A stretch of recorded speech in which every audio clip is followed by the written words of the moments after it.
President Donald Trump on Wednesday declined to say whether the United States would join Israel's bombing campaign in Iran, as that conflict stretched into its seventh day. I may do it, I may not do it. I mean, nobody knows what I'm going to do. Later on, at an event in the Oval Office, Trump was again asked if he had decided whether or not to join the war.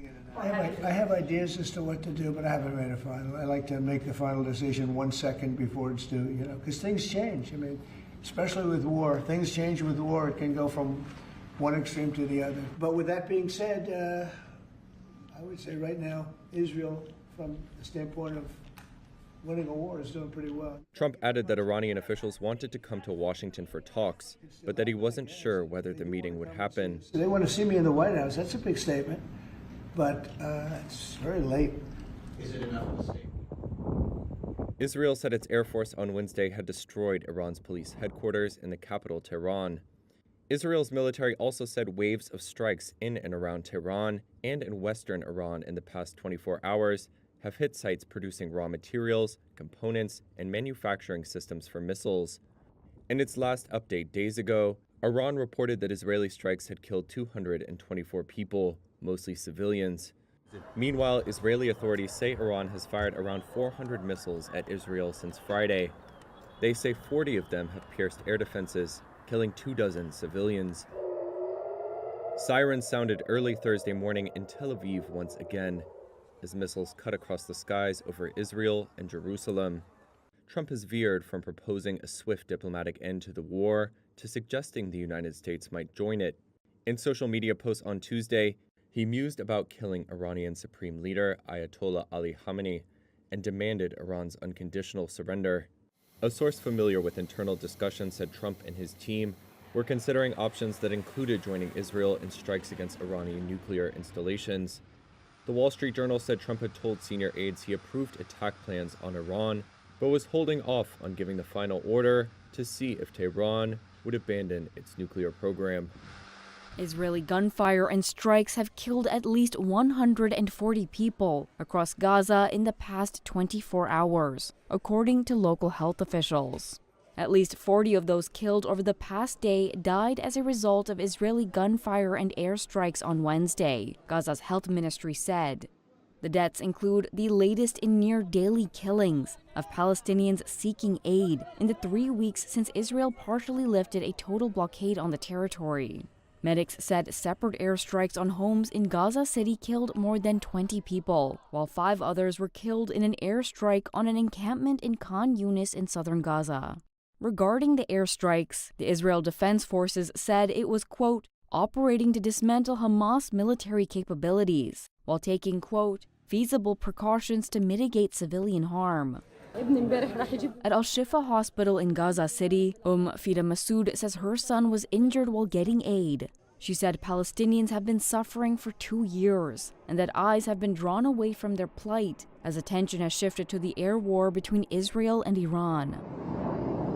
On Tuesday, Gaza's health ministry said nearly 400 Palestinians had been killed and more than 3,000 wounded since aid deliveries restarted in late May. Israel is now channeling much of the aid into Gaza through a new U.S. and Israeli-backed group, the Gaza Humanitarian Foundation. Israel has said it will continue to allow aid into Gaza while ensuring aid doesn't go to Hamas. Hamas denies seizing aid, saying Israel uses hunger as a weapon.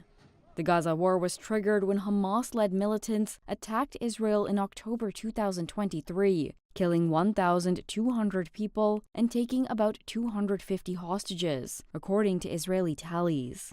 Israel's subsequent military assault has killed nearly 55,600 Palestinians, according to Gaza's health ministry. New Zealand has suspended millions in budget funding to the Cook Islands over that nation's growing ties with China. Tensions between the two escalated in February after Cook Islands Prime Minister Mark Brown signed a strategic partnership with Beijing covering areas from deep-sea mining to education but excluding security. A spokesperson for New Zealand's Foreign Minister Winston Peters said in a statement on Thursday that the country decided in early June to halt an $11 million support payment to the islands in what it called core sector support, as this, quote, relies on a high-trust bilateral relationship. They also say further funding will remain on hold until the Cook Islands take, quote, concrete steps to repair the relationship and restore trust. The Cook Islands Foreign Ministry said it remains committed to restoring that trust and values Wellington's support.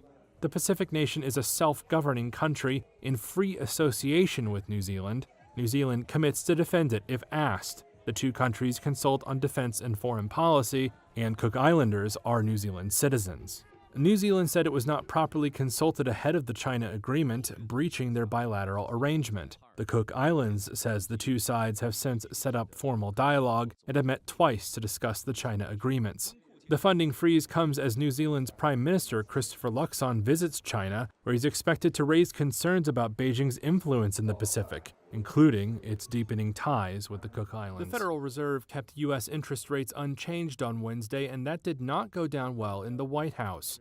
Bank Chair Jerome Powell said a cut might normally have been in order, but he said policymakers wanted to wait and see what impact tariffs had on inflation. We hadn't expected them to show up much by now, and they haven't. And we will see whether, to the extent to which they do over coming months. And I think that's going to inform our thinking, for one thing. In addition, we'll see how the labor market progresses. Powell says Donald Trump's sweeping global tariffs were certain to increase inflationary pressure. He says the only doubt is the size of the impact and exactly who bears the brunt of the costs. While bank policymakers still signaled that they expect rates to come down this year, Powell said the deep uncertainty on inflation meant predictions were hard to make. What I'm going to do, The lack of action sparked a furious response from Donald Trump. now we have a man that just refuses to lower the Fed rate, just refuses to do it. And he's not a smart person. I don't even think he's that political. I think he hates me, but that's okay, you know. He should. He should. I call him every name in the book, trying to get him to do something. Trump said rates should be slashed to around half their current level, a move normally only seen in times of sudden economic crisis. And he mused about naming a new boss for the central bank. Am I allowed to appoint myself at the Fed? I do a much better job than these people. However, Trump indicated he would not seek to push Powell out before his term ends next year.